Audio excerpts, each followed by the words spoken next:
Saudara, kemarin saat menggelar audiensi dengan Ikatan Dokter Indonesia (IDI) Surabaya, Wali Kota Tri Risma hari ini bersujud sambil menangis di hadapan dokter. Risma bahkan mengatakan bahwa dirinya tidak pantas menjadi wali kota karena tidak bisa berbuat apa-apa. Aksi Risma itu pun menjadi viral dan perbincangan banyak pihak di tengah angka penularan kasus corona yang semakin tinggi di Surabaya. Sejumlah rumah sakit mengaku kewalahan menangani pasien. Apa yang salah dengan penanganan corona di Surabaya? Kita akan membahasnya bersama Kepala Biro Kompas TV Jawa Timur, Wahid Muhaidori. Lalu ada Kepala Rumah Sakit Dr. Sutomo Surabaya yang juga menjabat Ketua Tim Kuratif Gugus Tugas COVID-19 Jawa Timur, Dr. Joni Wahyu Hadi. Dan juga ada Ahli Kesehatan Masyarakat Universitas Erlangga, Dr. Windu Purnomo. Selamat malam Bapak-Bapak. Saya ke Cak Wahid terlebih dahulu. Cak Wahid, apa yang sesungguhnya terjadi? Yang dibayangkan kemudian pemirsa, banyak orang kemudian melihat bahwa warga Surabaya mau berobat ke Rumah Sakit Dr. Sutomo yang milik pemerintah Provinsi Jawa Timur tidak bisa. Benarkah demikian? Aiman, selamat malam. Ya. Sebenarnya sudah ada Dr. Joni yang lebih tepat untuk menjelaskan, tapi masih belum bergabung, Cawit. Nanti saya akan tanyakan juga. Jadi Dr. Joni hari ini kebetulan juga menyampaikan bahwa dari jumlah pasien positif yang dirawat di Rumah Sakit Dr. Sutomo itu ada 1.097 pasien. Ternyata 855 atau 79% itu adalah pasien positif corona dari Surabaya. Sehingga sepertinya pihak rumah sakit sendiri juga punya data yang akurat bahwa pasien yang berada di Rumah Sakit Dr. Sutomo itu sebagian besar juga dari kota Surabaya. Hanya 21% yang dari luar kota Surabaya. Saya kira lagi-lagi ini adalah miskomunikasi aja antara Pemkot dengan Pemprov Jawa Timur. Tapi kedua pihak sebenarnya juga sudah membuka diri untuk berkomunikasi. Baik itu pihak Pemkot, Dinas Kesehatan maupun Bu Risma. Kemudian dengan Pemprov, dengan Dr. Joni selaku Direktur Rumah Sakit Dr. Sutomo. Sehingga carut-marut informasi ini mudah-mudahan bisa segera terasasi karena dari dulu sampai sekarang persoalannya adalah persoalan miskomunikasi. Seperti yang kemarin juga disampaikan ketika Bu Risma bertemu dengan pengurus IDI di Surabaya, kebetulan di forum itu juga ada salah satu tenaga medis dari Dr. Sutomo sehingga sepertinya sudah mulai clear. Oleh karena itu Bu Risma sampai melakukan aksi yang kemarin sempat viral di beberapa media sosial itu ya karena pada saat dialog dengan pengurus IDI kebetulan ada yang tenaga medis dari Dr. Sutomo. Sehingga segala keluhan yang disampaikan Bu Risma sebagian sudah terjawab di situ. Barangkali karena perasaan seorang ibu, seorang pemimpin perempuan sehingga sampai melakukan hal yang seperti itu yang kita lihat bersama di video yang kemarin viral sampai hari ini. Iya, ada dugaan memang miskomunikasi atau komunikasi yang tidak sampai antara kedua belah pihak Pemkot Surabaya dengan pihak Rumah Sakit Umum Dr. Sutomo. Ada juga kemudian kasus yang sebelumnya juga kita dengar soal ambulan swab test pada waktu itu yang diberikan tanggung jawab kepada Pemprov Jawa Timur lalu kemudian ingin digunakan oleh Pemkot Surabaya pada warga Surabaya lalu kemudian pergi ke daerah lain dan kemudian terjadi juga pada waktu itu ketegangan. Ini juga miskomunikasi juga, Bung Wahid. Saya kira betul karena pada waktu terkait dengan PCR itu kan karena memang yang membuat surat adalah Pemprov Jawa Timur kepada BNPB.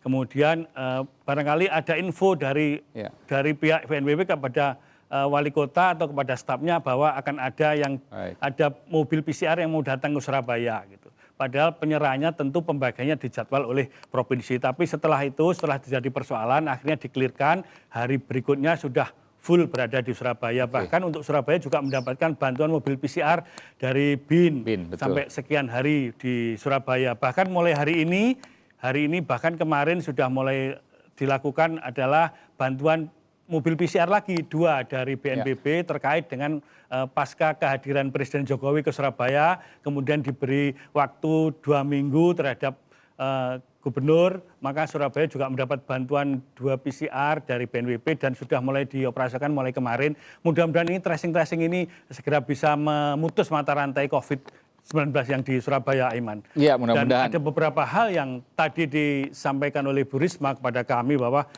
pasca Pak Jokowi datang ke Surabaya, ada beberapa hal yang dilakukan. Yang pertama adalah tracing keluarga. Kalau yang sebelumnya adalah tracingnya adalah kepada komunitas, misalkan pasar atau komunitas lain, sekarang ke keluarga. Sehingga ketika ada pasien yang positif, maka keluarga yang dilacak.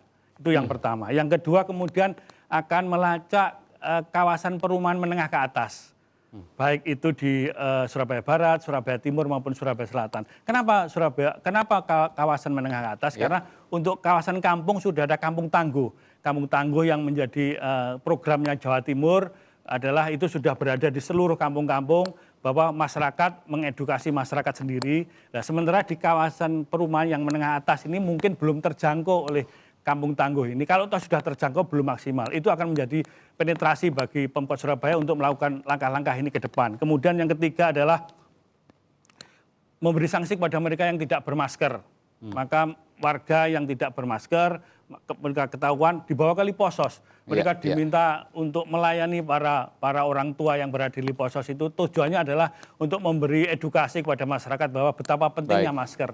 Karena data dari gugus tugas COVID-19 Jawa Timur masih ada 70% yang belum bermasker untuk di Jawa Timur. Oh, luar biasa, 70%. Yang besar juga Surabaya Raya karena data dari gugus tugas COVID-19 ada 70% yang belum bermasker di Jawa Timur.